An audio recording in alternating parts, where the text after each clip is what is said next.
Okay, so today's topic is the theory of the mind, and you can probably see how I am. Okay, no, there. Just to, yeah.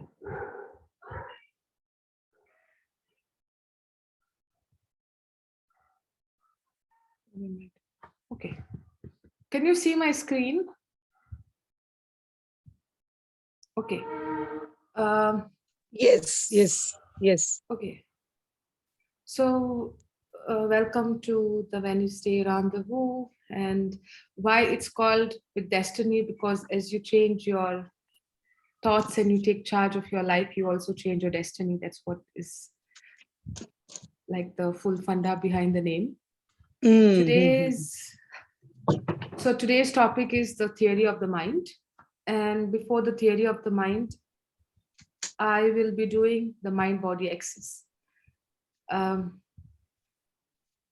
I can already see where I've tried to correct, and already my one has become two and two has become one. Um, so we'll start with the mind body axis. I've spoken about this. Reshma, you know about the mind body axis because I spoke about it to you, especially when we were starting with the 42 days detox. Uh-huh. And what Yeah. is the mind body? Yes. So the mind, if this is the mind, like we say, is the brain the mind? No, the mind is more like a intangible, or we cannot exactly have a physical. um, like we know this is the brain. Like you can take the brain out and touch it and look at it. The mind is not like that. So according, something is up over here. There was another slide before this and that is disappeared. Okay, this is going to be crazy fun, also maybe some, let's see what comes up. Okay, there was a slide before this and it's gone. So the mind is kind of like a amalgamation of different things. And for the purpose of today's understanding, and this class is more for clients to understand what happens in a session, why we do what we do. And even if you are not doing a session, that's not the point. Just understanding how your mind works helps to understand what is happening with you and how you can take control back over yourself and your life. So there are four aspects of the mind, which is the thought, emotion, energy, and physical body. And it's put in the same order in which it affects each other. So whenever I speak to clients, normally what they say is that my emotion is what comes first, because the emotion is what is visible, what is felt. Um, you feel it in your body, you feel it in your nervous system.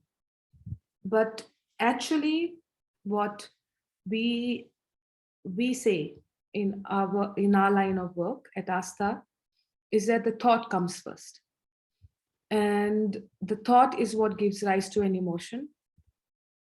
And as such, the thought is neither positive or negative. It's the emotion what colors the thought. And the emotion then gives rise to the energy, and the energy is what affects the physical body. I'll give you examples. I'm going to spend a few minutes on this particular topic. And then also the physical body affects your energy, and the energy affects the emotion, and of course it affects the thoughts. Where are you? Okay.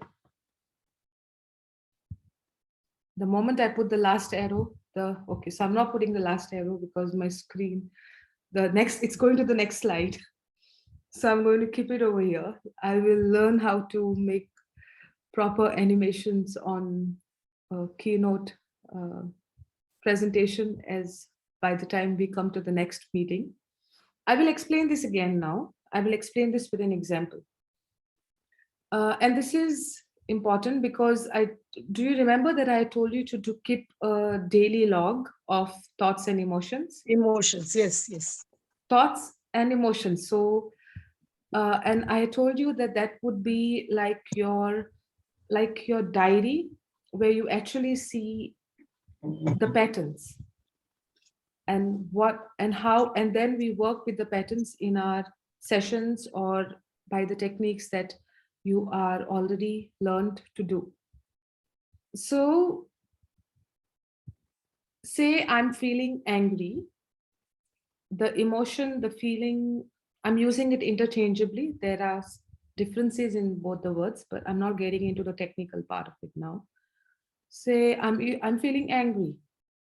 If I'm wanting to deal with the anger, then I would probably check where is the anger coming from. So I'm feeling angry that someone crossed my boundary. So my anger is coming from feeling that someone has crossed my boundary. If I go back to that origin of this crossing of boundary, I could even go to a childhood experience where I didn't have my own space, or people would cross my boundary, or I had no idea how to say no and protect myself. Mm. So if I have to deal with the anger, I also have to deal with the belief system that people cross my boundaries, people violate my boundary. And till that thought is dealt with, the emotion will keep coming. Okay? Now, that emotion gives rise to a particular energy. So in Indian context, we also speak about the aura when we speak about energy. But for this particular, like for today, let's even talk about energy in terms of energy to do something. So if I have anger in my body, the energy of anger, uh, there are different colors to the energy of anger. Like an anger can be very what can anger do? What kind of a energy would anger have?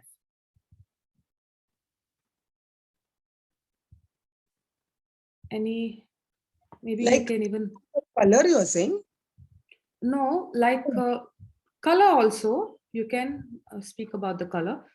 But what Hmm. I'm specifically referring to is if I'm angry Hmm. and I'm angry, what would I do? Will my energy be like this? Like, will I be low? Will I feel like sleeping under a, put the AC on and sleep under a duvet? Would my energy be like that? Depends. Like certain times when you're angry, you feel like doing that, and certain times you feel like raging and like going for a run or something.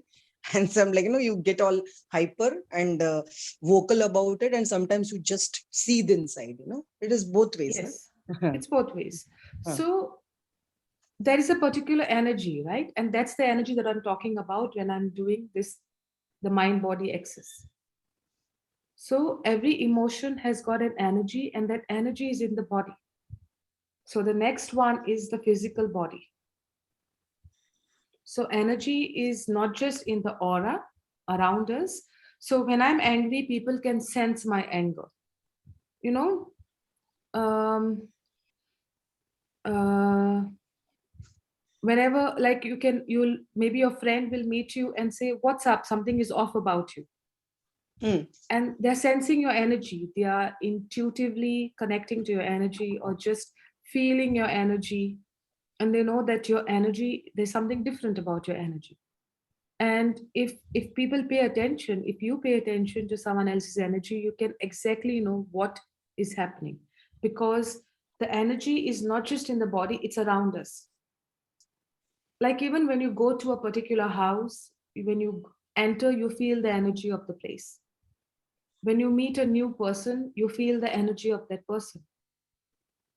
Even when you're meeting over, now this has become like the norm, and you can sense energy even of the person over a virtual call, correct? Yes, yes, we do.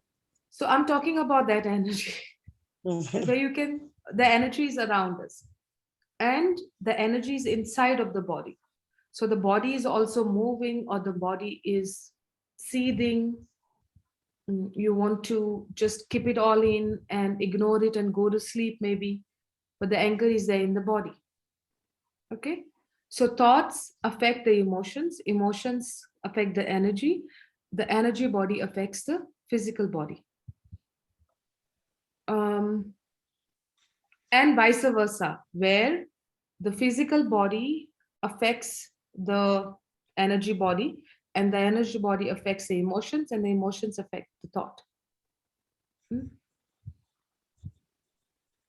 Okay, all this is handled by the mind. Now, I'll give you an example of a person who is, say, imagine that you are expecting a promotion. Like Reshma, you are expecting to be made the next headmistress of your school. Okay. Now, I know what is your thought in real life, but I'm going to say the opposite for the purpose of today's example, that you're Okay. very excited and you are thinking, oh, I'm going to get raise, I'm going to get power, I'm going to get a position, I'm going to get more money. So you go and book yourself a new car. So from driving a Toyota, now you go and book yourself a Merc. Seriously? Because you have to go because you have to go in style to school because now you're going to be the headmistress. Yeah. Which headmistress comes in Merkman?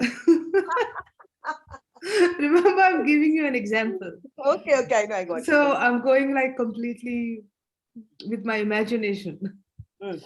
So there you are, you book your car and you are now in another 1 month's time, you're going to get your official letter and you are going to be felicitated in public and you're going to get the offer on paper. But even before the offer is come on paper, you already go book your car, you book your new flat, you buy some new clothes, and you are getting in the role of the headmistress.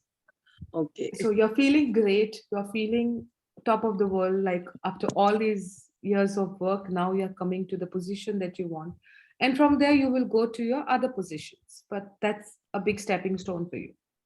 Your energy is good, so you are, even if someone says something to you, you're able to laugh it off and be generous and be kind and not not take it to heart because you are the bigger person and you're feeling good in your physical body. You even start going to the gym like 2 times a day instead of 2 times a week. Now you go 2 times a day because you are so motivated to your goal.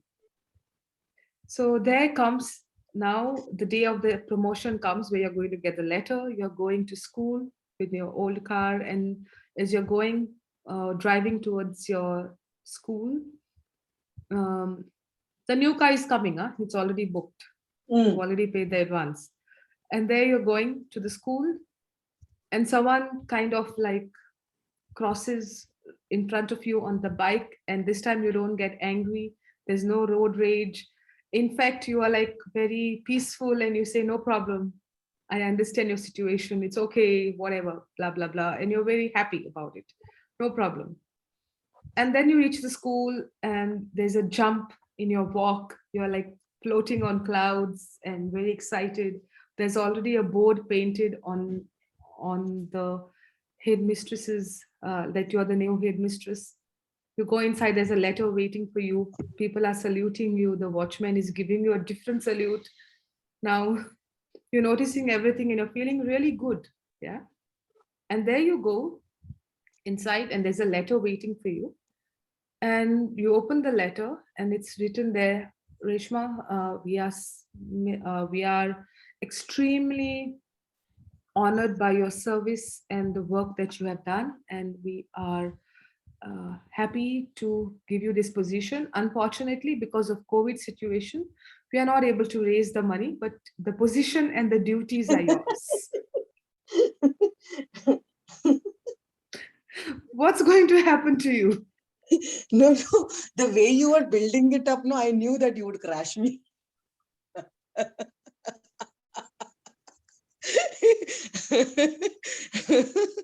So you already had your parachute ready.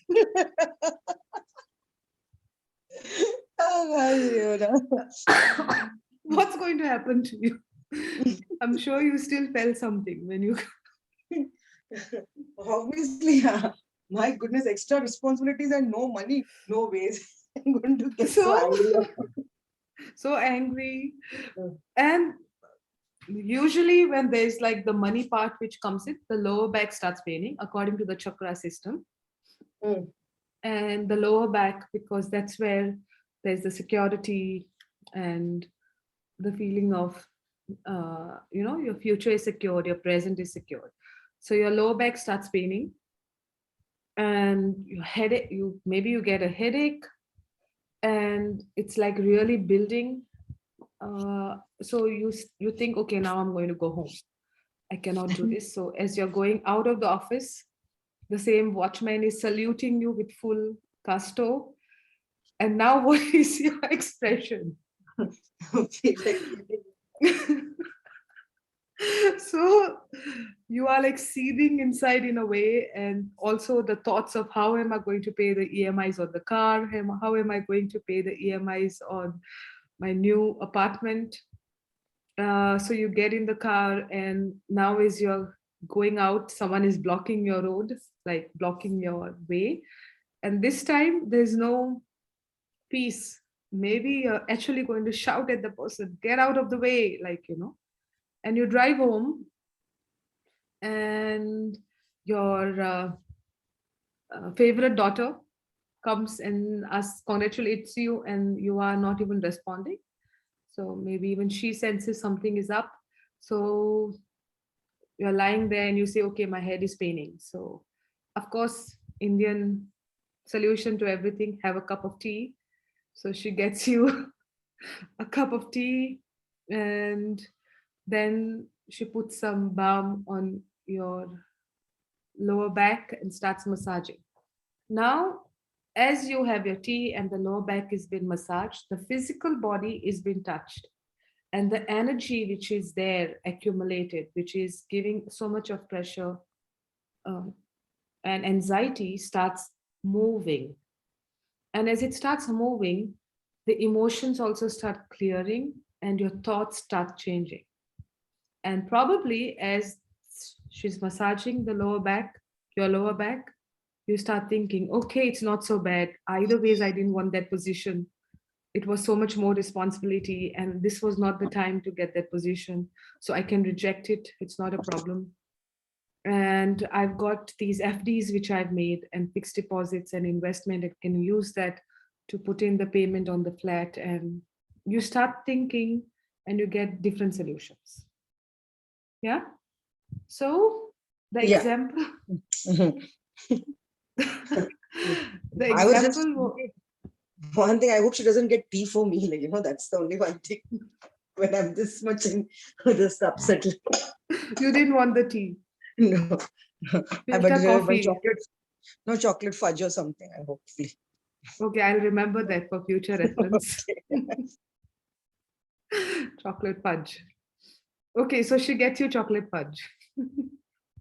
Just make a different visualization. Okay. So what I'm trying to say is how thoughts affect emotions, energy, physical body, and vice versa. The physical body affects the energy, emotions, and thoughts. So at the thought level, we do hypnosis, we do affirmations, we work with positive self talk. Even mirror work is working at the thoughts, which is your belief systems. At the emotional level, we do color therapy. We will be doing EFT, emotional freedom technique, mm, and probably like work with, there are people who completely like sit down and say, okay, let's focus on what am I feeling right now, and from the emotion they open up other avenues of work, but the entry point is the emotion. Hmm? At the energy level, we have chakra reading, chakras, chakra cleansing, Reiki, pranic healing. Um, Also, any other forms like crystals, all of these are like alternative therapies, but they work on energy. But mainly from a more scientific perspective is to work with the aura and the chakras and stuff like that. And at the physical body, um, it's anything which moves the body. So the one of the best is the yoga, because yoga is working with the body, but it affects the thoughts. There is even going for an exercise, going for a walk, going to the gym, moving the body, dancing. Very effective, a very powerful technique is dance movement. Patrick knows about this, where you're moving the body, but you're actually working with the thoughts and emotions. So it's through movement, and that's at the physical body. From my experience, if you do any of the techniques, any one of the techniques, it will help you, no doubt about it. But if you want a radical change in your life, try to choose a technique at each level. So if I'm only working on my emotions but not working on my body, there's only that much growth that can happen. If any therapist says, oh, have only positive thinking, don't worry about the body, there's something not right over there. Okay. So it has to be a combination of all four, and that's when you will get a very noticeable, big, sustainable change. Sustainable only if you do it for a sustained period of time till it becomes automatic. So if you look at it, even in the work that we do, we work with affirmations at the thoughts. I give you techniques to work with the emotions, maybe like a mirror work or learn EFT. At the energy level, I also say take care of energy. So, setting your boundaries, cleaning your energy, cleaning your aura. So there's the aura meditation. Or in Goa, we just jump in the sea because it's got salt over there. Or if you don't have salt, like a sea where you can jump in, take a salt bath. And at the physical level, include exercise, include any form of exercise in your routine on a regular basis. Not because you want to, it's not just about being, it's not just about being thin or fat or being more whatever, fuller or thin or whatever. It's more about taking care of the body and allowing the body to move and be the best vehicle for your mind. Okay. So if you have any questions over here, ask me. Meditation is an important part because meditation affects all the four levels. So I would put meditation more at the thought level. So, okay. If you have any questions till now, ask me. Otherwise, I'm going to the next. Just No from a, question. no questions. Okay. No. Just from a technical perspective, Reshma, if you could just keep an eye on your phone or just message to if they since they said they will join, because I cannot even see my own mouse. I don't know where it is. So I can at least admit them if they flash here. Okay. Okay, Let me know. I'll message. Yeah, let me know if they are Yeah. in the waiting room because I cannot see the waiting room. Okay. Okay, I'm going to go to the next slide now. So the first part of today is done. Now the second part is the theory of the mind. I'm going to go a little quicker here. It's very simple. It's easy to understand. Okay, so this is not a technical class. Okay, these are my animations. Sorry, I'm laughing at my. I think this is not a technical class. The purpose is just more like a practical application for my clients, and I'm now not going back now. So the structure of the mind, there's the conscious mind. So if you imagine that the mind is like a ball of energy, it's kind of all around us.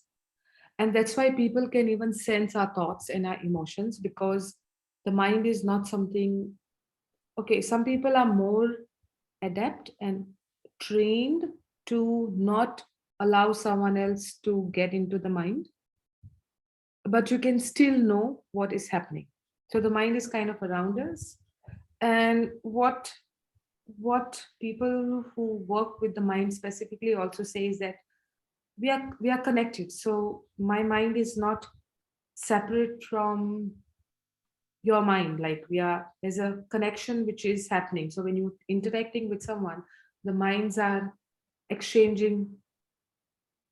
There's a flow happening. I don't want to use the word energy because that makes it very spiritual. So there's a flow which is happening, like a traffic in and out. Okay. If the mind is for the purpose of understanding a ball of energy, then there's a conscious mind on top and there's a subconscious mind down.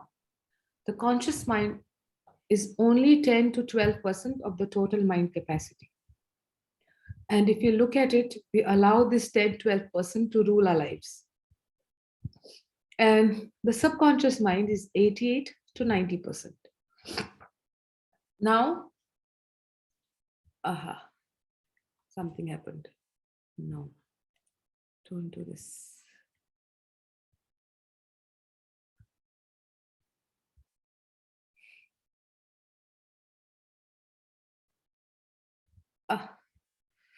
Okay, I am just going to go forward. So basically, there is the subconscious mind is divided into two parts, which is there's the modern memory and the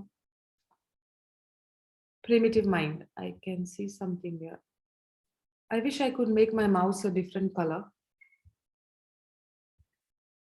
Okay, so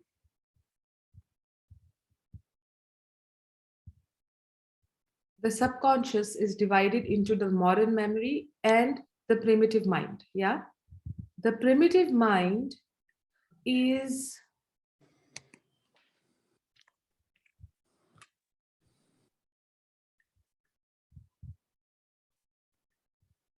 okay. Cool. Okay. So you have the modern memory and you have the primitive mind. It's gone. The modern memory and the primitive mind. What is the modern memory? The modern memory is where we store all the information right from the womb of our mother to the time that we die. The primitive is kind of like a past life. For people who don't believe in past lives, which is absolutely fine, I would say the primitive mind is also where we get our genetic programming. So, like when we are born and we are growing up, usually grandparents would make this comment: he's behaving just like his grandfather.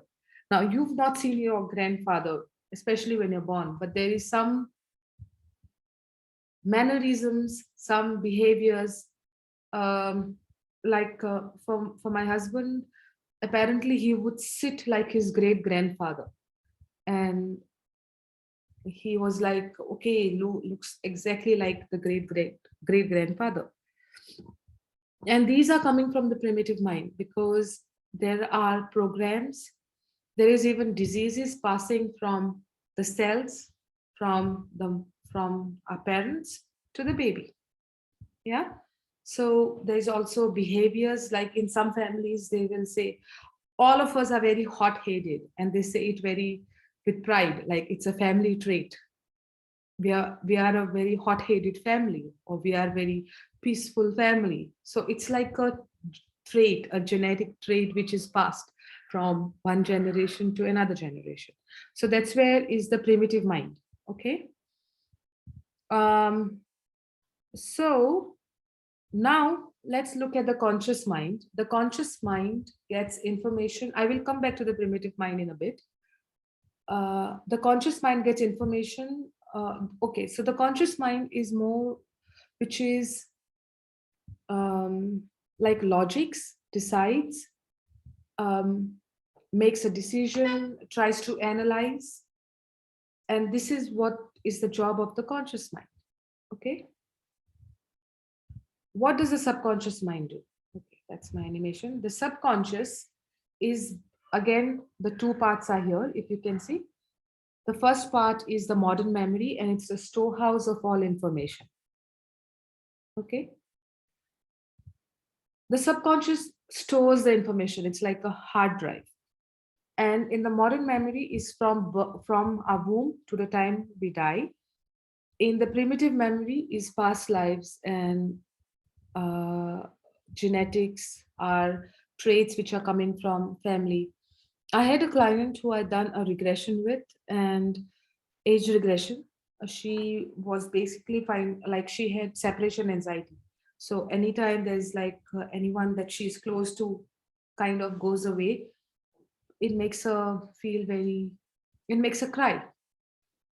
And she regressed. So we did a hypnosis and she regressed to a memory where she's describing the uniform in great detail. She's wearing a particular uniform. She says she's 4, 5, maybe 6 years old, and her father. She's there at the gate, and there's a man who is her father, but he's not my father in this life. But he's a man.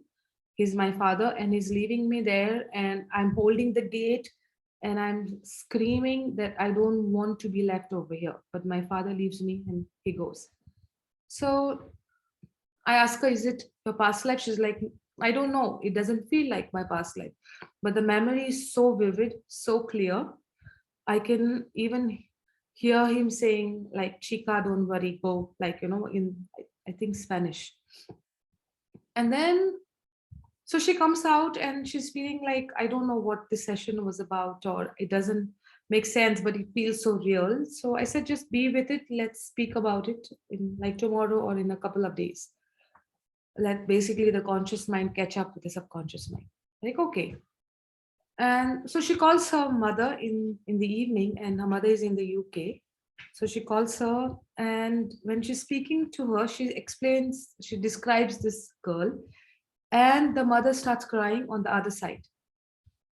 And so apparently that's the memory of the mother, and she's not spoken about this to anyone. It's there. And the mother is very shocked that how did you see the uniform, and because it's exactly those colors, and she's not spoken about it to a child. In fact, the mother consciously, like, she had to really, like, the moment she described it is when her memories came back to her. And so yeah, so we tend to, like, information passes from, there's information there, and we are all connected, like the collective subconscious, and the information passes through the minds, the layers of the mind. Okay. Now, at the primitive mind, there are just two very important things that you have to keep in mind, which is there are two fears: fear of loud noises, fear of falling. These fears, especially the fear of falling, you have seen kids, lot of reels going on social media where the kid is crawling and there's a glass plate put there, and the kid suddenly starts getting scared, and there are experiments done in psychology with children, and there's a inherent fear of falling and a fear of loud noises. It's basically like a protective mechanism so that you can survive, like the infant, the kid can survive. These fears are also challenged all the time, where we do bungee jumping and stuff like that. But these are two inherent fears which we have in the primitive mind and the subconscious mind also. And there are two responses to a threat. These responses come from the primitive mind, which is either fight or flight. So the primitive mind is more like our caveman mind, which is slowly developed, and then that's all we have, and then there are layers formed on it. And if we look back in our caveman days and cave woman days, if there is a threat, um, when say this caveman has gone hunting for his family or even for himself, and then there's a threat, there's a lion which comes there, he or the caveman will choose to fight or flight depending on how much he can protect himself, correct? So if he knows he's got a gun, then maybe he's going to fight. If he knows that the lion is far away and I can run and protect myself, then he will choose to flight. Yeah. These are the two first responses which come up, either fight or flight. The same with a dog. If you see a dog coming towards you, if it's a Doberman, you would probably not choose to fight. But then you see a small Pomeranian which comes running towards you, you would probably fight, where you know one strategically placed kick can disable the dog. So you're not going to run. Okay. So unless you have a very bad fear of dogs. Anyway, so these are the two responses. And then there's a third response, which is playing dead, which is when you cannot fight or flight, then the caveman would choose to play dead till the threat passes away. Now, these are the responses in the primitive mind. Now, how is it developed in the subconscious mind for us in the modern memory is that the lion is replaced by a boss. Okay, so if the lion was a threat and every time the lion is seen by the caveman, the sympathetic nervous system would kick in and prepare the body to either fight or flight. And the moment the lion is gone, the body will come back to normal. The parasympathetic nervous system would kick in. Now, in our modern times, there's no lion. Whatever we consider a threat becomes the lion. Could be the boss, because you get anxious every time you see a boss, could be a teacher, could be a professor, could be an exam, could be anything which gives you, which prepares the body for flight or fight. Unfortunately, because the threat doesn't go away, the body is in a constant state of fight or flight or playing dead mechanism, and the parasympathetic nervous system doesn't kick in, and that gives rise to a whole lot of other problems. Okay, cool. Any other questions over here? Like, do you, not any other questions, do you have any questions till now? No. No, This is all good. clear. Okay, so I'm just like covering few points, but to give you an understanding of what is happening to our mind. Like if we are constantly under stress, then there's no relaxation happening. It's like all the time I have to be ready for fight or flight. So, okay, it's not a good state to be in. Cool. Now modern memory and primitive mind comes. Okay. So now there is something which is called as the critical mind filter. Can you see my full screen? Yeah. So in the critical mind filter, it's like a separation which is formed in the conscious, between the conscious and the subconscious mind. This is formed between the age of 0 to approximately 9 years age. And it's a protective mechanism. It's formed to protect the subconscious mind. So when we are born, there's no filter. Like the filter is very fine because it starts forming in the womb based on the impressions that we create of how my mother felt when she was carrying me, how my senses, what did I perceive about the people around my mother when I was in the womb, and also probably imprints from the primitive mind. Yeah. But it starts becoming stronger after we are born because then we have physical experiences, real life experiences.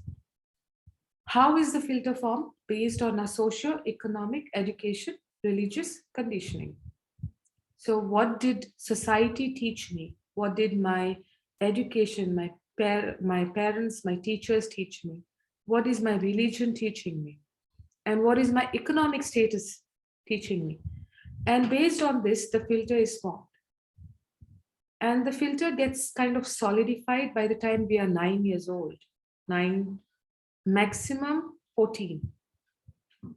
Maximum 14. But by 9, it's already solid. Yeah. And if you look at it, after that, everything that happens in our life is a repetition of the filter. So a lot of our focus when we do work goes between these ages to work with this filter. Why? Because the filter is where our belief systems are formed. And what we believe is what we start replicating. Okay. And now the filter is partly conscious and partly subconscious. So there is a conscious mind filter and there's a subconscious mind filter. That means at some level there is awareness of the belief systems, and at some level there is no awareness because it is in the subconscious mind. Not that you cannot get awareness. Okay. As a psychologist, as a hypnotherapist, I would say most of the work happens at the filter level, because if the filter is clear, there's no problem. And the conscious and the subconscious can interact. So because of the filter, the connection between the conscious and the subconscious kind of gets skewed, is kind of colored by the filter. So the experiences also get colored. Okay. So now let's look at this slide. So the conscious mind is where the rules of life are. The critical mind filter is where the belief systems are. And the subconscious mind is where the experiences are. Okay. If all three are matching, there's no problem in life. So if the rule is, I am the best dance therapist in the world, the belief system is, I am completely worth it, I am amazing, I am super, super good. And the experience is that there's a waiting list for your next program, which is 1 year ahead. So there's no problem. Yeah. The problem happens when the rule says that I want to be, or I am the best dance movement coach.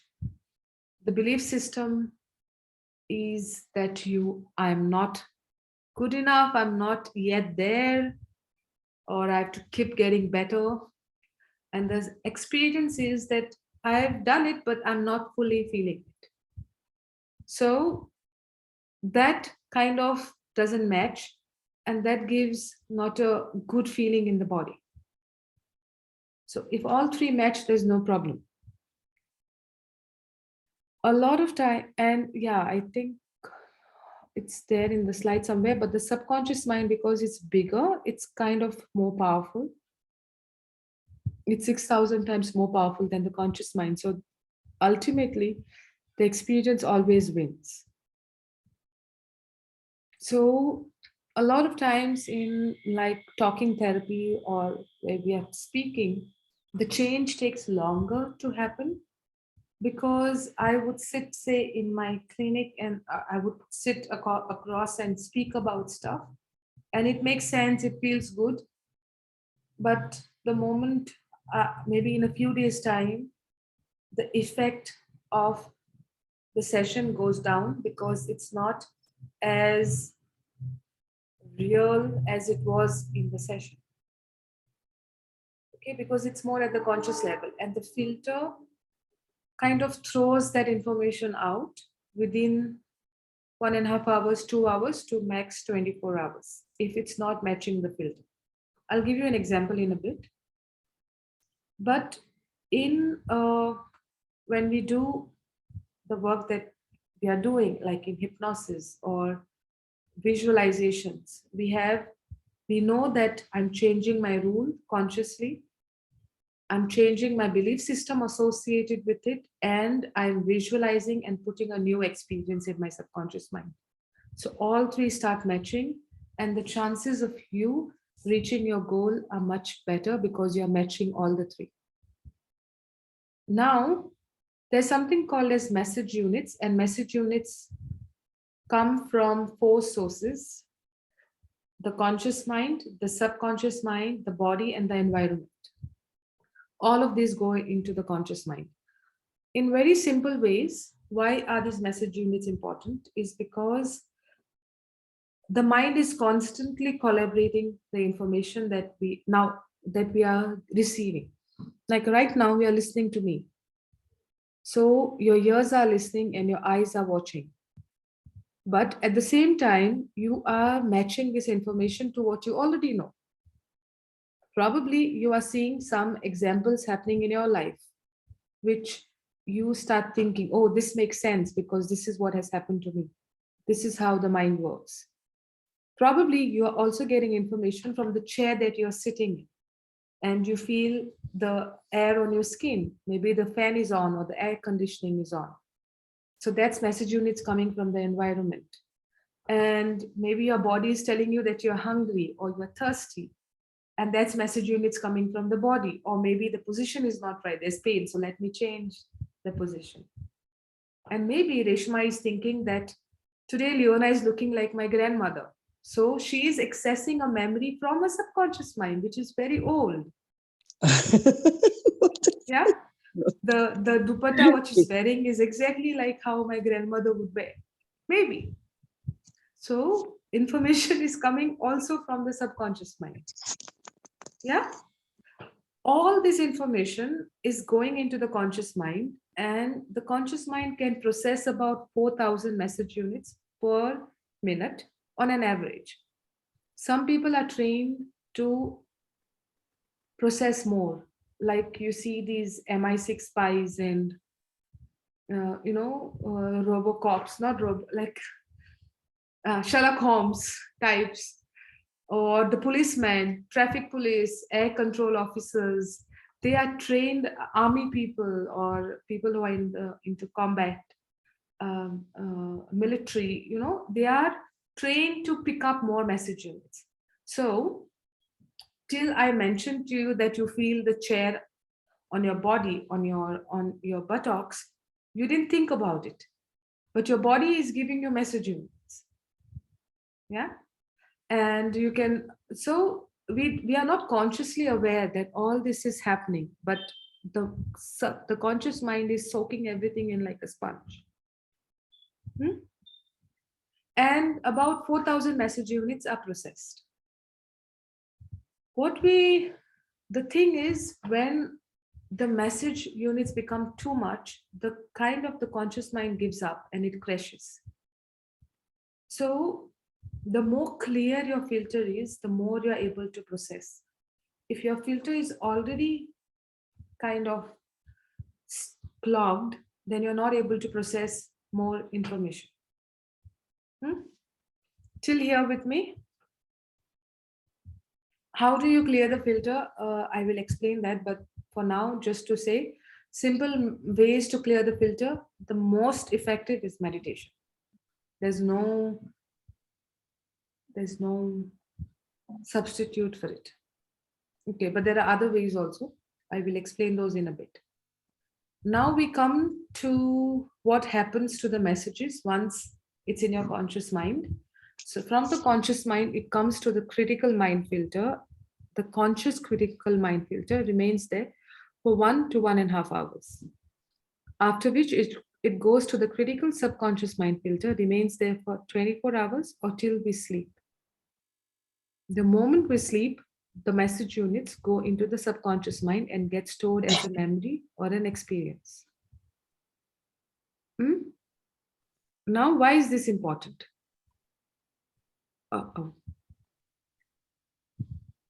Okay.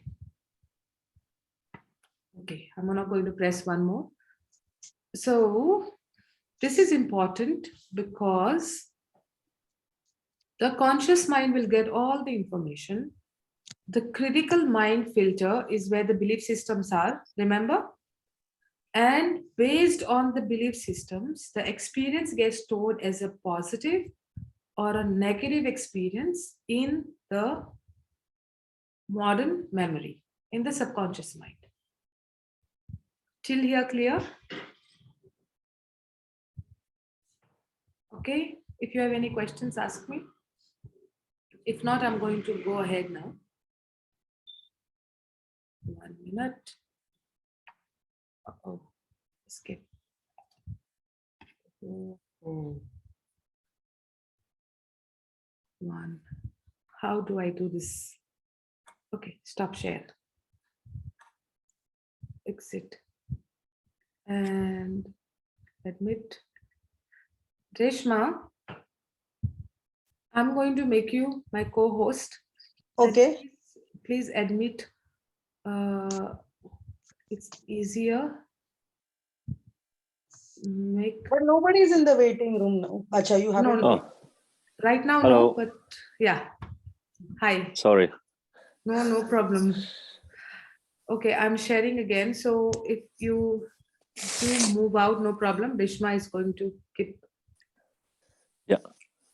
Oh, Rishma, you've got to allow me to screen share. Reclaim host. Acha.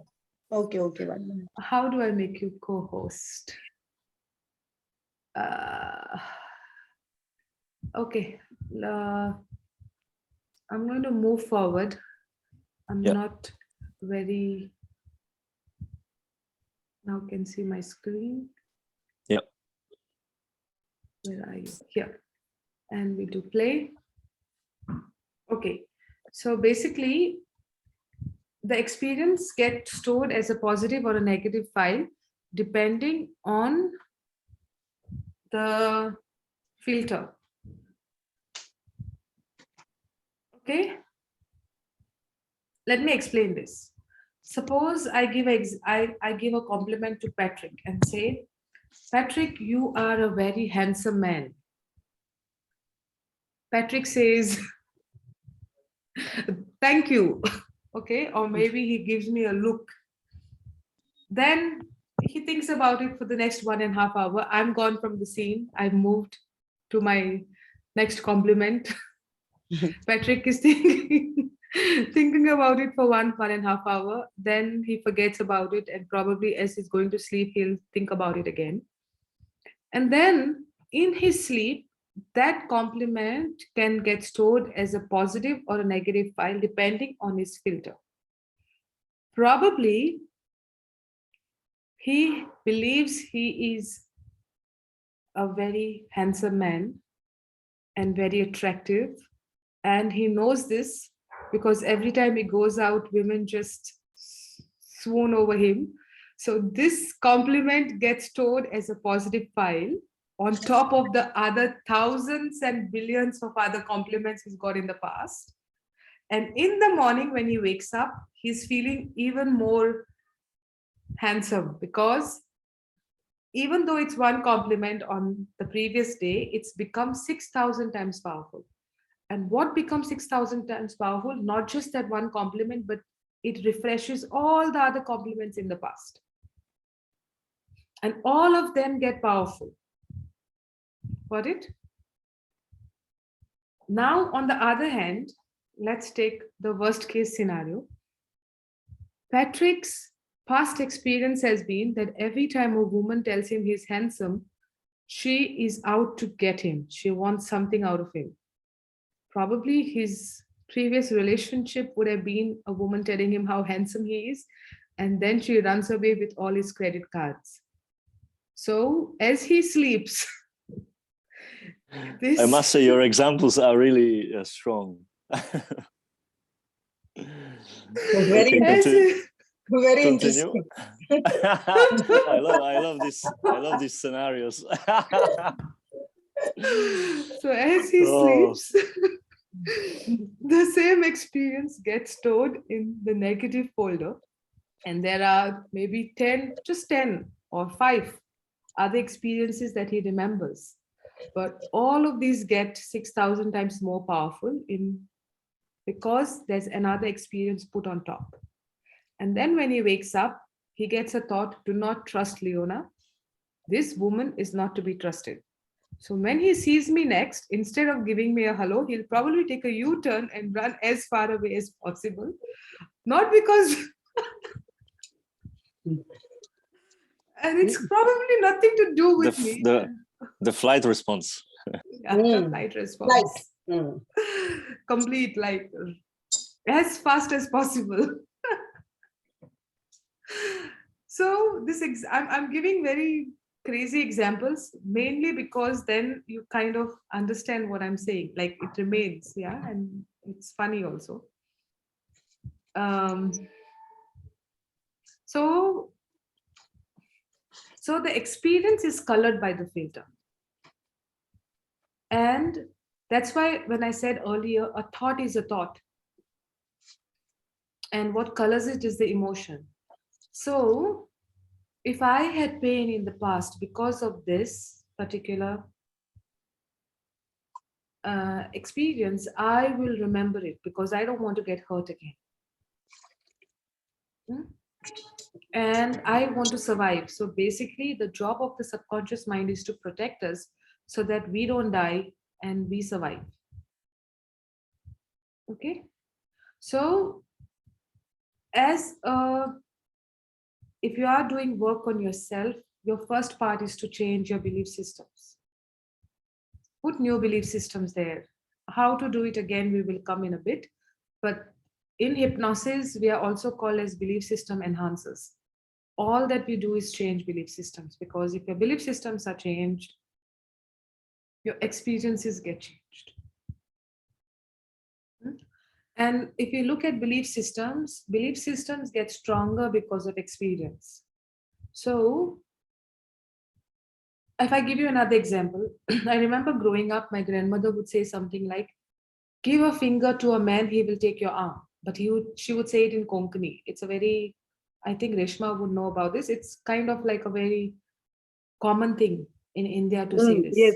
Yeah. Very common. Yeah. Very common. And my grandmother would say this, and I had no idea what she would say to me. Like, why is she saying this? Because my experience was not what she said with a male. When I was getting into my first relationship with a guy, her voice came into my head. And that's when I'm like, wow, how belief systems, how experiences get triggered, And if I had a bad experience with that guy, I would probably then make it a belief system that all men are like this. Like one experience, two experience, three experiences, and then it's become a solid belief system. So in the beginning, a lot of belief systems are what people say to us when we are growing up, but it remains. And the moment you have your own experience, which matches the belief system, that belief system becomes real. It kind of gets activated. And some belief systems are already activated. Okay. The next thing what I want to speak about is pleasure versus pain and known versus unknown. This is very important. And again, whenever I say visualize, it's all about making the unknown known to the subconscious mind. So whatever is known is pleasure, whatever is unknown is pain to the subconscious mind. Okay. I'm going to give another radical example, and Patrick, you're going to laugh. And if I'm putting this out even on social media, I would probably get a lot of comments. But it's an example which is able to you can understand what I'm saying when I say pleasure versus pain. So I used to get, I still in fact get a lot of abuse cases, and especially women. Not that men don't get abused, please don't take me wrong, but women would come to my clinic and they would say, okay, my husband is beating me. And I would give them options. Okay, I had ties with NGOs and, protection houses, and a woman can rehabilitate and start a new life, get a job, can take care of herself financially, be independent. And they would say, yes, I would do that. And they would go back and they would not come back to the clinic. And then sometimes 1 month later, or even few days later, I would see maybe the couple walking in the market hand in hand together, as if everything what she told me about what happened was not true. And then they would come to the clinic maybe and say, okay, doctor, but though I'm not a doctor, address me as a doctor. And they'll be like, no, but he gave me flowers afterwards, so it's all right. Yeah. Or, oh no, I got a ring and he gifted me, he said he cannot do without me and I love you and all that. And it's not a problem anymore. What am I trying to say? That though it's physically painful, it is still pleasure because it's a known behavior by now. And usually, people who remain in an abusive relationship have seen abuse growing up. So, again, it's a known behavior to see abuse and to remain in an abusive relationship. So, even though we think it's physically painful to get beaten up, it's still known because it's still pleasure because it's a known behavior. So much so, like when I speak to both the partners, like sometimes even the man says, oh, I try to control my anger, and then she will purposely say something to me.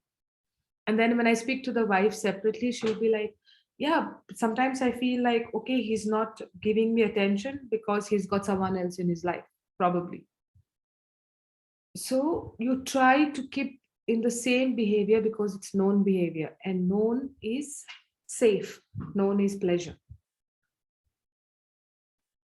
In the same way, for us, that though we say, I want to make more money, for example, it's known not to have money and it's known to feel that struggle. It matches all the belief systems growing up. So it's a known behavior. It's known to be in that same state. Because the moment you start making a lot of money,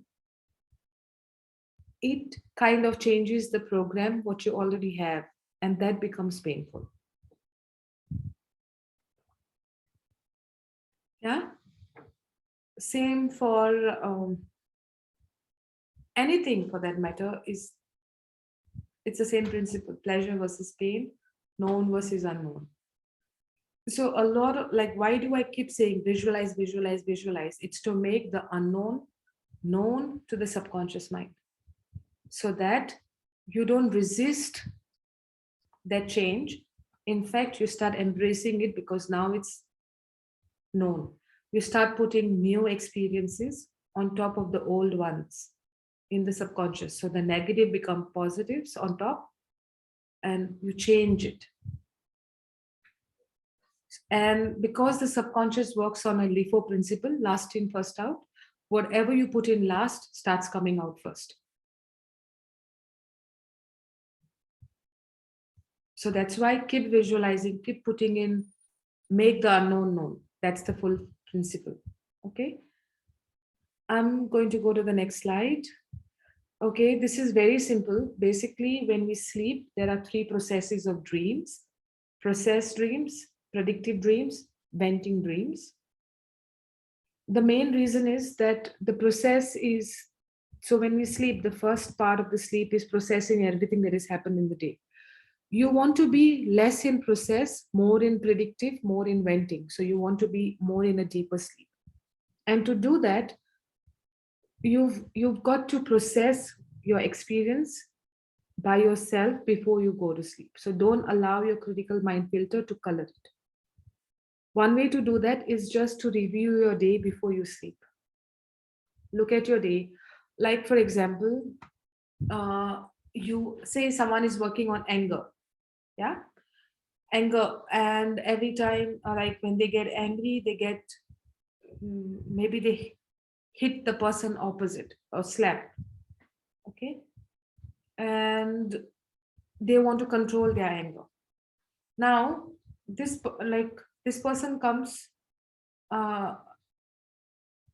say today something happened in the office, for example, and he got so angry that he just threw the files on the floor, for example. And he didn't like that behavior because that is not something that he wants to do. He wants to change it. So before I go to sleep, I will sit down, look at that experience. Okay, I did this. Now, instead of throwing the files, what would I have liked to do? So I make a neural pathway. I make a new response to my behavior before I sleep. So I'm telling my subconscious mind, this is the next time this kind of a situation happens, I want you to behave like this. So if you do this before you sleep, you don't allow your filter, which is already kind of polluted uh, in a lot of ways because of your past experiences, you now change your belief system. So when you sleep, the same experience gets stored differently because now you have processed it differently. Yeah. So in this way, like, some people like to keep a diary, they write a diary before they sleep, or they meditate before they sleep. And these are all good practices because it clears the filter. And you make different pathways, new neural pathways in the subconscious mind, in your brain. And you tell the brain that this is how I would like to do in the future. I would like to behave this day. I would like to react in this manner or respond in this manner. Yeah. Predictive dreams are your subconscious mind giving you feedback based on what you're doing and telling you that this is what can, like, it gives you ideas, it gives you solutions. You can tell your brain before you sleep, give me a solution to this, and probably it will come in a brain in your dream. And if you write it down, it's actually a solution to your problem. And venting dreams are also important from a therapeutic perspective because what is not required in the subconscious mind will be thrown away. So I'll give you an example of um, someone who is afraid of speaking on the stage. And say I put them in hypnosis, I put this person in hypnosis, I give very powerful suggestions, and I say, you're confident, you are like, sorry, you are like Anthony Robbins on stage. And you speak, and uh, everyone listens to you, and you're confident, you feel powerful, you are a great communicator and an excellent orator. And these suggestions really go into the subconscious mind, and he's visualizing, and everything is good. I even place a trigger that every time you walk to the stage, you're going to place your thumb and the index finger together, and you're going to feel the same way as you're feeling right now. Now, the suggestions have gone in the subconscious mind. Any sleep, he gets a dream that he's on the stage and people are throwing rotten tomatoes at him. So he calls me the next day and he says, Leona, your session was useless. It's not working because I got this dream that rotten tomatoes are being thrown. Okay. Now it's very important that I ask him what stage did he get the dream. If it was in the predictive part, like somewhere in the middle, then my suggestions did not work for him because they were direct. Maybe there's another fear. It's not just stage fear. He needs to work through that to resolve that problem. So I have to go another route that will give me information. But if it was just before he woke up in the morning, I would say, great. That means your subconscious mind is accepted the suggestions, and whatever is not required for you is been thrown out in the form of venting dreams. So venting dreams are very important. If I don't tell him this, he's going to keep thinking that he's going to get rotten tomatoes, and again he will be back to where he started.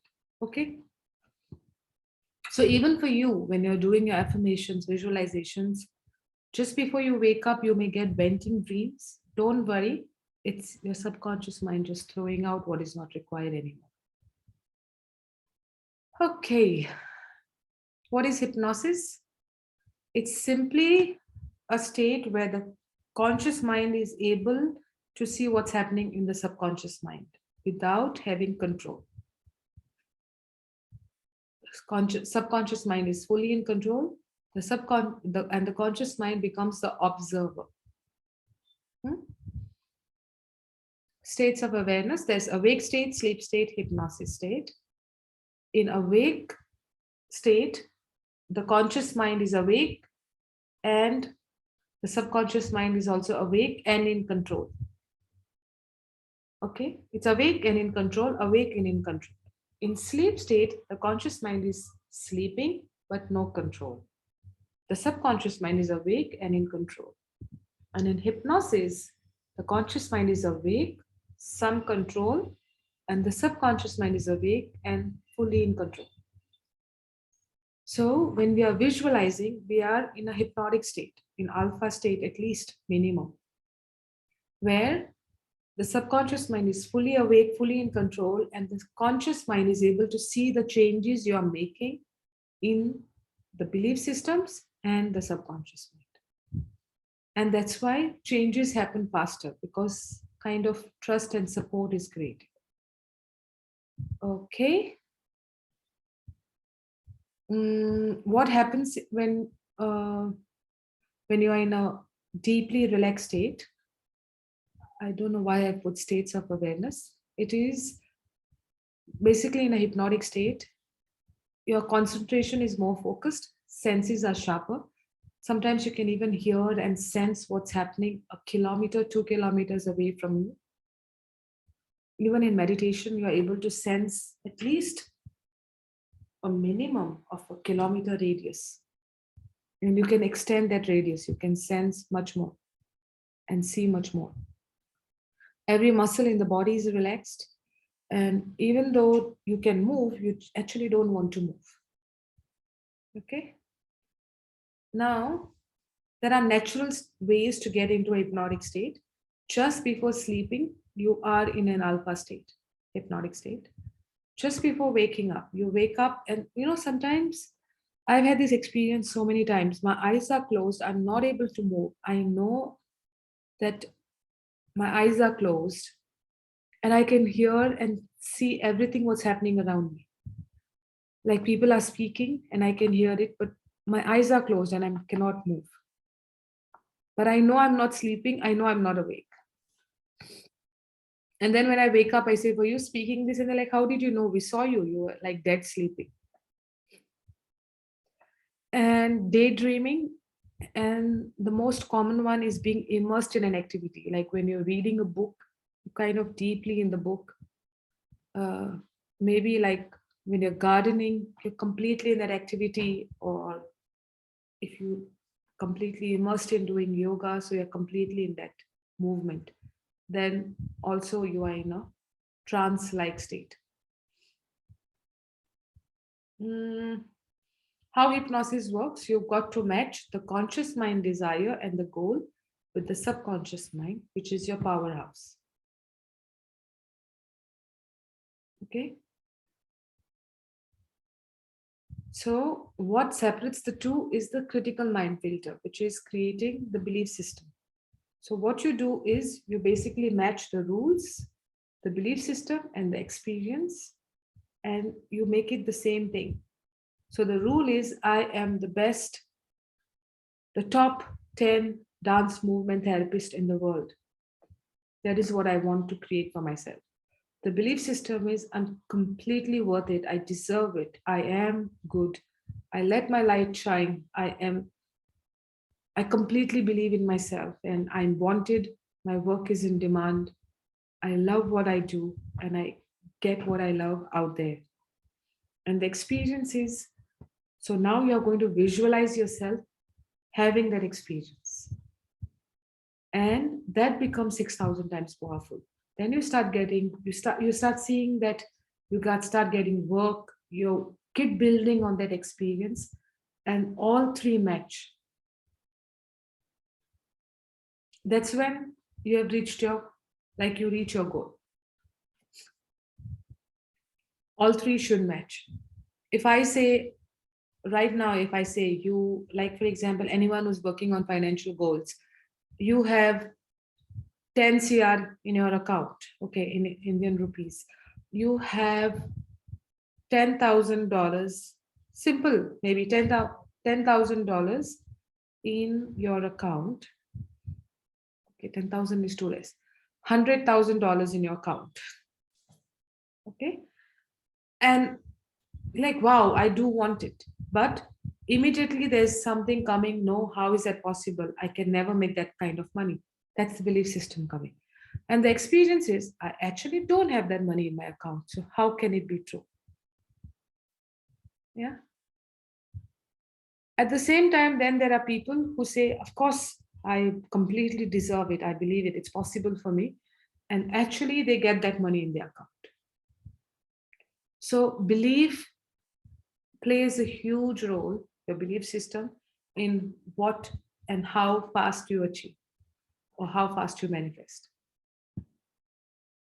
Finally, simple tips to work. One is self-talk is very important. So I've given this example. Last year, I was getting digital, getting online. You can see I'm doing this talk now on an online platform.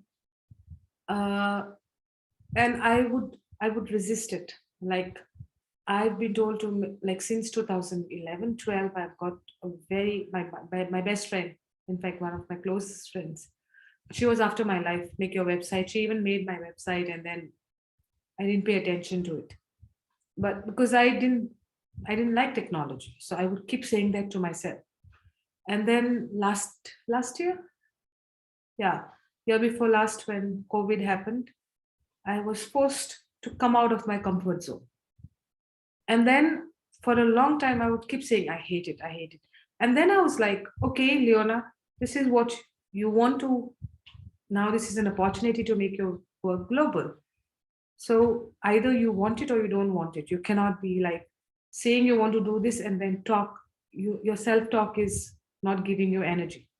Yeah. So I started saying, I love learning digital marketing. I love learning about this internet technology. And actually, the people who could make me understand this started coming into my life. And I could understand this and come to a place where I'm comfortable doing these online sessions. And actually, I'm enjoying it. Now it's like so easy, and so there are so many advantages to doing online work for me. I'm in my home right now, and there are people who have joined now from different part of, well, it's different part of India, and then there is another part of the world. And this would not be possible if it was like a physical class. So I would, every day in the morning, I would say, okay, Leona, you love learning this concept. This is so much fun. You're learning and you're enjoying this, and this is, you want to make your business global and you want to make your work more accessible to everyone. So I changed my self-talk. And now actually I like learning. So whenever I do have time, I will go onto YouTube and see some videos about this because I'm so interested in this. But I was not in the beginning. So self-talk is so important. Another one is visualization. So we have done this before, where you visualize what you want happening. It's not just telling your subconscious what you want, but you are also making new neural pathways in the brain. And you can visualize for behavior change and also for manifestation. Behavior change would be like how I gave the example of the person who's getting angry. So now he's visualizing a different behavior. Manifestation is you want to create a particular position for yourself. So you visualize that happening for you. The main part is to make the unknown known to the subconscious mind, so that it doesn't block it. It doesn't block your growth, doesn't block your success. And final is daily reinforcement. You've got to tell your subconscious every day what you want. The more you tell, the more it becomes automatic, the more the unknown becomes known, and the faster you replicate what you want. Yeah. Do you have any questions?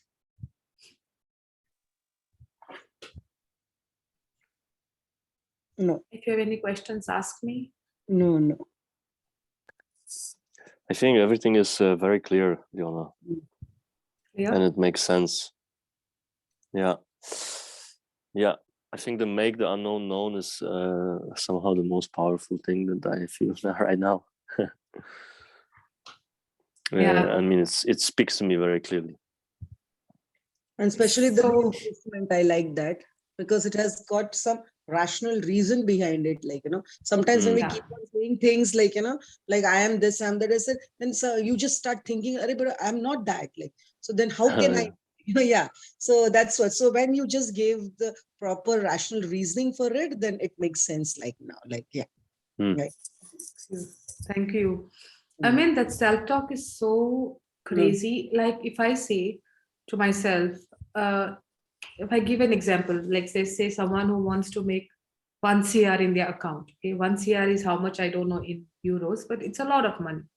So I have a client say she wants to make 1 CR in her account. Okay, but she keeps saying to herself, it's not possible. How will I do it? How will this happen? I cannot do this. I am not capable of making this money. It's not going to happen. Like, I'll give you a simple exercise. Put your thumb and the index finger together and make a round so that you can put your other finger in there. Okay. Now, see how self talk affects the physiology, the physical body. Okay. Now, say to yourself, you have to basically be able to remove this finger out, like these fingers open. As you pull, this finger should open and your finger can come out. Okay. Put the finger and now Yeah. say to yourself, I am Patrick. Like, say your name and see if you're able to pull the finger out. Is it hard? Is it easy? So I'm going to say I'm Patrick, and okay, it's easy for me. I'm Leona, and it's tight. I'm Leona. Okay. Yeah. Now say any random name, a name that you have no idea about. Like I'm Ram, I'm Sham. Yeah. Say something. Wow. What the fuck? Okay. Yeah, no. It's exactly that. What the fuck? Now I'm going to do something else, which is even more what the fuck. Now say I am stupid. I am dumb. I am good for nothing. I will never be successful. Are you able to hold the finger together? No. What the fuck? Oh, Yeah, Reshma, you got it? yeah, yeah. Now say I am smart. I'm intelligent. I'm capable. Yeah. You can hold it together. Yes. So this is not in the presentation because it simply came up. But basically, the muscles, the body loses energy when we do negative self-talk.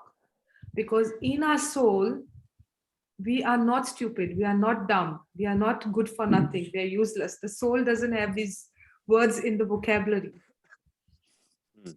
Okay, it's our meaning that we have given to ourselves, and that actually weakens the body, weakens you. And that's why self-talk is so important.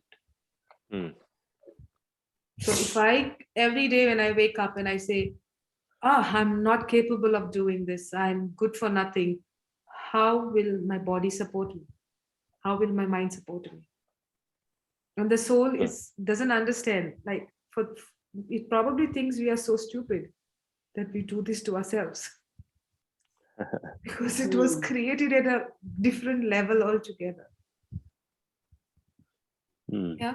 Oh, good, So Leona. I say this, even like when you're walking and you get a negative thought, immediately replace it with something that you want. Positive. Yeah. Yeah. I can do it. Like, okay, I can give you an example of my public speaking, but another day, I've even like, it's not my, it would not be my comfort to speak with people, like, in a group. or even on a public forum. And anyways, so if I keep saying that, oh, Leona, you're not capable of doing this. Leona, you're not comfortable speaking to people. Leona, you're not going to be a good speaker. You'll never be able to communicate your language. I will keep putting myself down. I will not allow my light to come out. So, yeah, speak to yourself with a lot of encouragement, like a child, because the subconscious mind is like a child. Good. Yes. So with I'm that, healthy. I've come to today's end of today's topic. I've way overshot time, but the full But it is theory worth it. is, It's worth it. yeah, complete. It is worth it, yeah. Good. Do you have any questions for me before we close for today? No, everything was self-explanatory. Leona, you've explained it all very well. Okay. Yes, I agree. Yeah. So then with this, I will close for today, and I will see you all when I'm seeing you all. Yes. Bye-bye. Thank you very much, Leona. Thank Lots you, of Leona. love. Thank you so Patrick, much. so Love good you. for you to come. Love you too. And Reshma, Thank you, so Leona. happy that you all are here. Okay, lots of love and see you all Bye. soon. Bye-bye. Yeah. Bye. Bye-bye. Bye-bye.